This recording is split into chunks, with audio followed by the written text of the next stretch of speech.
तो पार्ट 19 की शुरुआत वहीं से होती है जहां पिछला एपिसोड खत्म हुआ था। गुआन दोही के घर पे रहने के लिए आ जाता है, जहां उनकी थोड़ी ऑकवर्ड सी फर्स्ट नाइट की बात दोही आज किलर का पता लगाने की बात करती है, जिसके लिए गुआन तो पहले मना कर रहा था। पर फिर जब दोही बताती है कि उसे नोसु के बेटे म्योंग पर डाउट है कि वही इन सब के पीछे है, तब गुआन उसके बारे में इन्वेस्टिगेट करने के लिए मान जाता है। वहीं इधर म्योंग तो अपने जूडो क्लब में होता है, जहाँ पर वो एक बंदे के साथ फाइट कर रहा था, जिस दौरान वो तो उस बंदे को नीचे गिराकर उसके गले को चोक करके रखता है। वो बंदा अपनी हार मानकर टैप करने लगता है, लेकिन म्योंग तो उसे छोड़ ही नहीं रहा था। जो देख उसके दोस्त लोग उसे छोड़ने को कहते हैं, पर गुआन तो उनकी बात भी नहीं सुन रहा था, इसीलिए वो सभी उनको छुड़ाने के लिए चले आते हैं, जहाँ म्योंग तो उस बंदे को बेहोश करके ही छोड़ता है और एक एविल स्माइल बाहर आती है, जहाँ उसने तो अपने तो वो उसे नोटिस ना करे, जिस पर गुआन उसे कहता है कि अगर तुम इस तरह से चलोगी तो तुम हर किसी के नजर में आसानी से आ जाओगी। तो दोही उस कपड़े को निकाल देती है। देन गुआन उसके हाथ को होल्ड करता है और वो लोग टेलीपोर्ट होकर आ जाते हैं म्योंग के जूडो क्लब के बाथरूम में। दोही कहती क्या तुम्हें और कोई जगह नहीं मिली? गुआन बताता है कि मेरी टेलीपोर्टेशन की पावर मुझे मेरे टारगेट के करीब ले आती है, इसलिए थोड़ा वेट करो, वो आता ही होगा। तभी उन्हें किसी के आने की आवाज सुनाई देती है, जो कि म्योंग होता है। तो दोही गुआन को हटाकर बाथरूम का दरवाजा लगा देती है। म्योंग का ध्यान दरवाजे की ओर गया ही था, तभी वहाँ पर उसका एक जूडो क्लब का फ्रेंड आ जाता है, जो उसे पूछता है कि आखिर तुझे हुआ क्या था? तूने उस बंदे को मार ही डाला था। जो सुन म्योंग तो उसकी ओर गुस्से में घूरता है और उसे ऐसे देखते ही वो बंदा भाग जाता है। तो म्योंग अपने आप को मिरर में देखते हुए कहता है कि इसमें क्या हो जाता अगर मैं उसे मार देता तो। ये बोलकर वो बाहर चला जाता है। तो गुआन और दोही भी उसे छुप छुप कर फॉलो करते हुए बाहर आते हैं, जहाँ म्योंग कार में बैठकर चला जाता है। तो दोही गुआन को जल्दी से अपना हाथ पकड़ने के लिए कहती है और टेलीपोर्ट होने के लिए कहती है। गुआन कहता है कि अगर हम अभी टेलीपोर्ट हुए तब या तो हम उसके कार के डिक्की में पहुंच जाएंगे या तो उसके बैक सीट पे। तो दोही गुआन को लेकर टैक्सी में बैठ जाती है और ड्राइवर से म्योंग की कार को फॉलो करने को कहती है। वहीं गुआन तो आराम से बैक सीट पर लेटा हुआ था। कुछ दूर फॉलो करने के बाद म्योंग अपनी कार को सबवे के बाहर पार्क करता है। थोड़ी दूर से दोही और गुआन उस पर नजर रखते हैं। दोही को समझ नहीं आ रहा था कि वो यहाँ पर क्या करने आया है।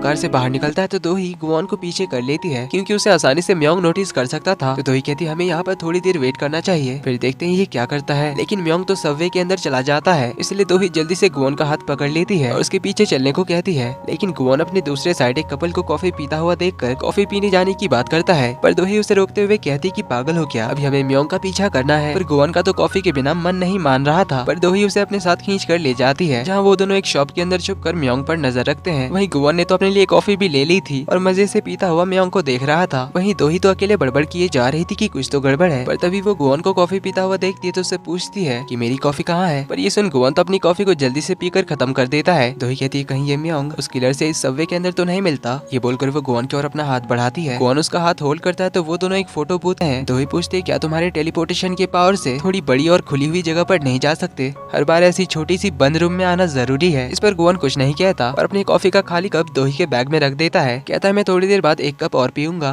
तभी फोटो बूथ के सामने कुछ लॉकर्स होते हैं, जहाँ म्योंग तो एक लॉकर में कुछ ढूंढने आया था, जिसे दोही और गुआन फोटो बूथ के कर्टेन्स को हटाकर देखने लग जाते हैं। इधर म्योंग एक लॉकर को खोलता है, लेकिन उसके अंदर कुछ भी नहीं होता, जिसे वो गुस्से में बंद कर देता है, पीछे मुड़ता है। तो जल्दी से गुआन और दोही फोटो बूथ के अंदर चले आते हैं, लेकिन म्योंग को शक हो गया था कि वहाँ पर कोई तो है, इसीलिए वो तो इस फोटो बूथ की ओर जाने लगता है। इसीलिए दोही जल्दी से गुआन को अपना हाथ देती है और म्योंग के यहाँ आने से पहले टेलीपोर्ट होने के लिए कहती है। तो गुआन उसका हाथ होल्ड करता है और टेलीपोर्ट होने की कोशिश करता है, लेकिन उसकी पावर्स काम नहीं कर रही थी, इसका रीजन वो समझ नहीं पा रहा था। वो दोबारा ट्राई करता है, लेकिन तब भी कुछ नहीं होता। वहीं इधर म्योंग तो उस फोटो बूथ के करीब आ चुका था और वो फोटो बूथ के कर्टेन्स को हटाने के लिए अपना हाथ आगे करता है। वहीं अंदर तो दोही काफी घबरा गई थी, पर तभी गुआन उनके कॉन्ट्रैक्ट के बारे में याद करता है और दोही को किस कर ले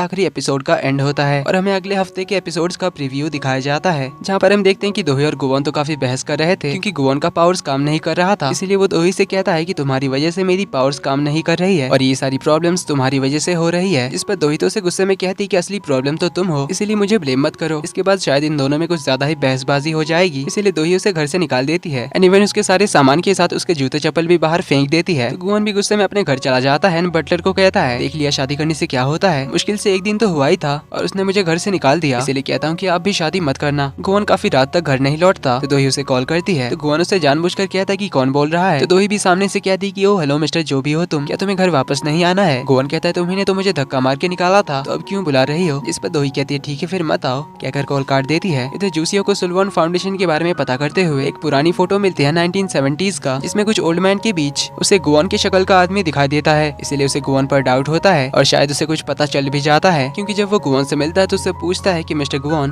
क्या तुम एक इंसान नहीं हो? जिस पर गुआन उसे शॉकिंगली देखता है। अब इसे क्या पता चला था वो तो हमें अगले एपिसोड में ही पता चलेगा। पर इधर दो ही नोसुक से मिलने जाती है, जहाँ उसे कहती है कि मुझे सच पता लगाने से कोई नहीं रोक सकता। इस पर नोसुक उसे कहता है कि जरा संभल कर रहना, क्योंकि बुरा वक्त कभी भी किसी पर भी आ सकता है। दो ही जाने लगती है तो नोसुक उसकी ओर गन तान देता है। तभी वहाँ पर गुआन भी आ जाता है और हमें एक गन शॉट की आवाज सुनाई देती है, जो देख गुआन तो शॉक्ड हो जाता है। यहीं पर अगले एपिसोड का प्रीव्यू खत्म होता है। तो अब आगे कहानी और ज्यादा इंटरेस्टिंग होने वाली है, क्योंकि अभी तो गुआन के इंसानी जिंदगी के मेमोरीज भी आ रहे हैं, जहाँ पर वो किसी लड़की को तलवारबाजी करते हुए देखता है। अब वो कौन होती है ये देखना इंटरेस्टिंग होगा, और गुआन डीमन कैसे बना ये भी हमें आने वाले एपिसोड्स में पता चल जाएगा। एंड लास्टली गुआन के पावर्स क्यों काम नहीं कर रहे हैं, इसके पीछे का कारण भी हमें अगले एपिसोड में पता चल ही जाएगा। और अगले एपिसोड के लिए हमें सैटरडे तक का वेट करना होगा। बट डोंट वरी, इस बीच में एक काफी इंटरेस्टिंग नया ड्रामा एक्सप्लेन जरूर करूंगा। तो मिलते हैं अगले वीडियो में, तब तक के लिए take care and bye bye. Video पसंद आए तो वीडियो को लाइक कर देना, चैनल पर पहली बार आए तो do subscribe and hit the bell icon. मिलते हैं अगले वीडियो में, तब तक के लिए take care and bye bye.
तो पार्ट 20 की शुरुआत वहीं से होती है जहां पिछला एपिसोड खत्म हुआ था। दोही और गुआन म्योंग का पीछा करते हुए एक प्राइवेट लॉकर तक पहुंच जाते हैं, जहां वो दोनों तो लॉकर के सामने एक फोटो बूथ के अंदर होते हैं। म्योंग एक लॉकर खोलता है जिसमें उसे कुछ भी नहीं मिलता, जिससे वो गुस्से में बंद करके पीछे मुड़ता है। दोही और गुआन जल्दी से फोटो बूथ के अंदर चले जाते हैं, लेकिन म्योंग को डाउट हो जाता है, इसीलिए वो उस फोटो बूथ की ओर बढ़ता है। इधर दोही गुआन को अपना हाथ देती है यहाँ से टेलीपोर्ट होने के लिए, तो गुआन उसका हाथ होल्ड करता है पावर्स यूज करने के लिए, पर उसकी पावर्स तो अभी काम ही नहीं कर रही होती है, जिससे गुआन तो हैरान रह जाता है। अब दोही भी परेशान हो जाती है, क्योंकि म्योंग तो बाहर आ चुका था और वो कर्टेन्स को हटाने ही जा रहा था, पर उससे पहले ही गुआन दोही को किस कर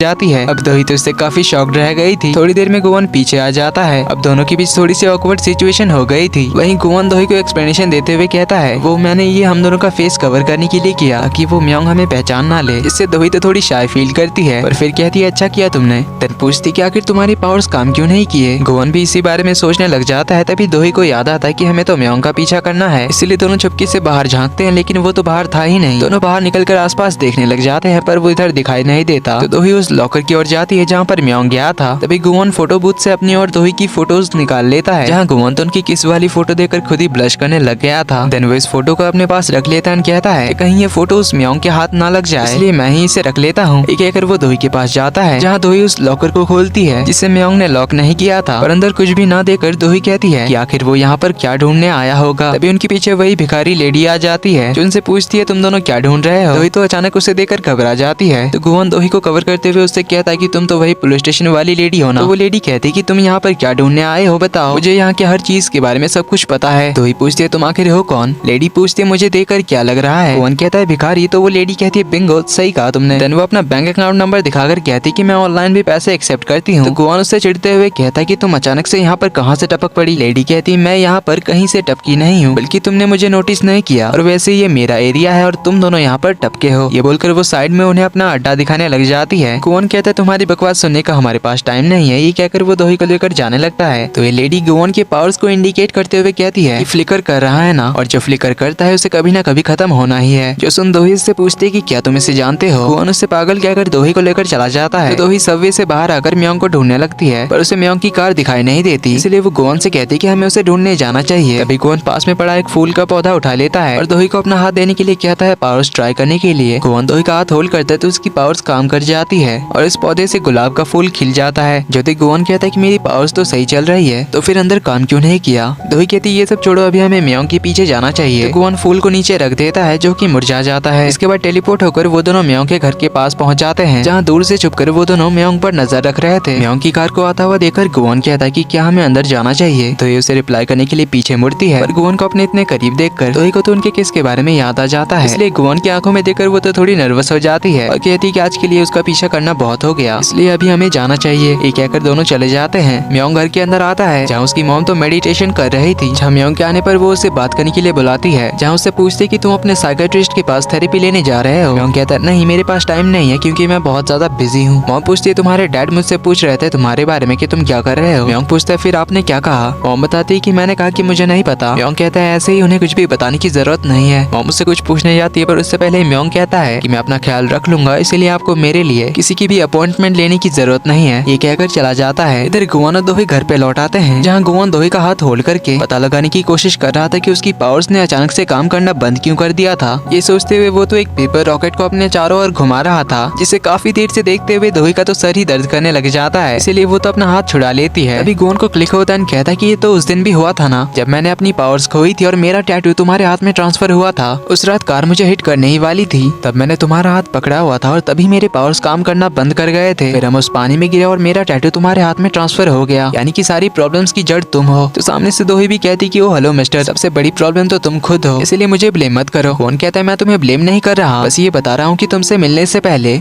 ना ही मेरे पावर्स कभी ऐसे काम करना बंद पड़ा और ना ही मेरा टैटू कभी किसी इंसान पे ट्रांसफर हुआ। दोही कहती है तुम्हारी बातों से तो साफ तुम मुझे ब्लेम कर रहे हो, कार से हिट करने से लेकर ये टैटू ट्रांसफर होने तक, और अब तो तुम्हारे पावर्स फ्लिकर कर रहे हैं, उसके लिए भी तुम मुझे ही ब्लेम कर रहे हो। कौन कहता है मेरे कहने का मतलब था कि अगर ऐसे इमरजेंसी वाले सिचुएशन में फिर से मेरी पावर्स फ्लिकर करने लगी, इस बार तो कुछ बड़ा ब्लंडर होने से बच गए, पर अगली बार कुछ भी हो सकता है। दोही पूछती अगर तुम्हें वो इतना ज्यादा ब्लंडर लगा तो तुमने मुझे किस क्यों किया, क्या तुम्हें लगा कि मैंने एंजॉय किया। गोन पूछता है क्या तुम्हें अच्छा नहीं लगा, तो दोही पूछती क्या तुम्हें अच्छा लगा। ये पूछकर वो तो खुद ही एम्बैरस हो जाती है। वहीं अपना गुआन तो उससे कोई जवाब नहीं दे पाता, इसीलिए वो थोड़ा टॉपिक चेंज करते हुए कहता है कि अभी तक ये बटलर पार्क क्यों नहीं आया, क्योंकि वो आज दोही के घर शिफ्ट हो रहा था अपने सारे सामान के साथ। इससे पहले दोही कुछ और पूछती, वो कॉफी ढूंढने के बहाने यहाँ से उठकर चला जाता है। उसके जाते ही दोही खुद भी काफी एम्बैरस होती है उस किस वाली बात को लेकर। वहीं देर हम जूसियो को देखते हैं, जिसे न्यूज़पेपर की कंपनी से सोनोवाल फाउंडेशन के पुराने फोटोज और डॉक्यूमेंट्स मिल गए थे, जहाँ एक फोटो में उसे सोनोवाल फाउंडेशन के सारे फाउंडर्स का ग्रुप फोटो मिलता है, जिसमें एक आदमी उसे गुआन की शक्ल का दिखाई देता है। इसे देखकर वो तो हैरान रह जाता है। वहीं देर हम बटलर को देखते हैं जो गुआन का सामान लेकर आ रहा था, तो वहीं उसके सामने मिस शिन आ जाती है कुछ खाने का सामान लेकर। दोनों एक दूसरे को देखकर एटीट्यूड के साथ आमने सामने आते हैं। बटलर कहता है कि मैं तो एक न्यूली वेड्स कपल की हाउस वार्मिंग पार्टी में जा रहा हूँ। मिशन कहती है उनकी शादी रियल नहीं है, ना ही कोई हाउस वार्मिंग पार्टी है। बटलर कहता है कि मैं तो बस मजाक कर रहा था, आपने कुछ ज्यादा ही सीरियस ले लिया। मिशन उसके पास का सामान देखकर कहती कि इतना सामान लाने की कोई जरूरत नहीं थी। इस पर बटलर कहता है कि ये तो कुछ भी नहीं है। ये बोलकर एक चुटकी मारता है। तभी यहाँ गाड़ियों की लाइन लग जाती है, जिन सब में गुआन का सामान भरा हुआ था। जो देख मिशन तो हैरान रह जाती है, पर इधर बटलर तो सारा सामान ऊपर शिफ्ट करा देता है। गुआन के सामान से तो दोही का सारा घर भर जाता है। जो देख दोही भी शॉक्ड रह जाती है, तो वो गुआन से पूछती है कि इन सारे बॉक्सेस में क्या है। गुआन तो बड़े प्राउड के साथ बताता है कि इन सब में मेरे कपड़े, डेली यूजेस का सामान और मेरी छोटी सी बट सबसे प्रीशियस कलेक्शंस। मिशन इतने सारे बॉक्सेस को देखकर पूछती कि क्या ये छोटी सी कलेक्शन है। गुआन कहता है हाँ। जो सुन दोही कहती कि क्या तुमने अपने पूरे सोनोवाल फाउंडेशन को मेरे घर पे शिफ्ट कराने का सोचा है। गुआन कहता है तुम्हें ऐसा लग रहा है क्योंकि मैं और सोनोवाल फाउंडेशन थोड़ी ना अलग हैं। तभी बटलर और कुछ सामान उठाकर ले आता है। यहाँ रखने का जगह नहीं होता, तो गुआन से पूछता कि इन्हें कहाँ पर रखूं। गुआन कहता है कि वो सारे तो मेरे सबसे प्रीशियस खजाने हैं, तो उन्हें तुम दोही के रूम में जाकर रख दो। जो सुनते ही दोही तो चिल्लाकर उसे ये सब कुछ रोकने के लिए कहती है। गुआन पूछता है क्या हुआ, तो दोही थोड़ी शांत होकर उससे कहती कि क्या हम थोड़ी देर के लिए बात कर सकते हैं। गुआन और बटलर दोनों उसके पीछे आते हैं, तो दोही उसे अपने रूम के अंदर खींच लेती है, दरवाजा बंद कर देती है। जहाँ वो उसे थोड़ा डांटते हुए कहती कि तुम यहाँ पर अकेले नहीं रहने वाले, क्या तुम भूल गए कि मैं भी यहाँ पर रहती हूँ। गुआन पूछता है तो क्या हुआ, तो दोही उसे अपनी सारी अननेसेसरी चीजें निकालने के लिए कहती है। गुआन कहता है ये सारी ही तो मेरी नेसेसरी चीजें हैं, इसलिए सब कुछ यहीं पर रहेगा। दोही कहती मैंने कहा ना सब कुछ यहाँ से निकालो। गुआन भी अपनी जिद पे अड़ जाता है कि यहाँ से कुछ भी नहीं जाएगा। दोही कहती है इतना सारा सामान की वजह से घर पे हमारे रहने की जगह नहीं होगी। गुआन कहता है इसमें मेरी क्या गलती है, तुम्हारा घर ही जब इतना छोटा है। दोही कहती है मेरा घर छोटा नहीं है, बल्कि तुम्हारा सामान बहुत है। तो गुआन कहता है ये कोई नॉर्मल सामान नहीं है, हर एक चीज मेरे टेस्ट को, मेरी हिस्ट्री को और खुद मुझे रिप्रेजेंट करती है। यूँ समझ लो क्योंकि हर एक चीज अपने आप में गुआन है। जो सुन दोही कहती फिर मेरे पास और कोई रास्ता नहीं है। ये बोलकर वो तो गुआन को उसके सारे सामान के साथ घर के बाहर निकाल देती है और कहती कि अब जाओ आराम से रहना अपने सारे गुआन्स के साथ। ये बोलकर वो दरवाजा बंद कर देती है तो गुआन कहता है कि एटलीस्ट मेरा कॉफी तो दे दो। तो दोही उसे उसकी कॉफी पकड़ा देती है। तभी बटलर और उसके सारे वर्कर्स जो पीछे छुपे हुए थे बाहर आते हैं और गुआन के पास आकर कहता है कि अब लगता है कि आप सच में मैरिड हैं। गुआन थोड़ा चिढ़ते हुए कहता है कि क्या शादी ऐसी होती है, मैं अपना सामान भी घर पे नहीं ले जा सकता। बटलर थोड़ा मस्ती करते हुए कहता है कि मुझे कैसे पता होगा, मैं तो अभी सिंगल हूँ ना। जो सुन गुआन कहता है देख लिया ना शादी के बाद क्या होता है, इसलिए हमेशा सिंगल ही रहना, कभी शादी मत करना। बटलर कहता है नजर मत लगाइए, मुझे सारी जिंदगी सिंगल नहीं रहना। तेन से कहता है कि आप अंदर जाइए, मैं ये सारा सामान वापस ले जाता हूँ। गुआन कहता है नहीं मैं नहीं जाने वाला, मेरी भी अपनी सेल्फ रिस्पेक्ट है, उसने मुझे घर से निकाला तो मैं ऐसे कैसे अंदर जा सकता हूँ। ये बोलकर वो भी बटलर के साथ नीचे चला आता है और यहीं पे पार्ट 20 का एंड होता है। वीडियो पसंद आई तो वीडियो को लाइक कर देना, चैनल पर पहली बार आए तो do subscribe and hit the bell icon. जल्दी ही मिलते हैं अगले पार्ट में, तब तक के लिए take care and bye bye.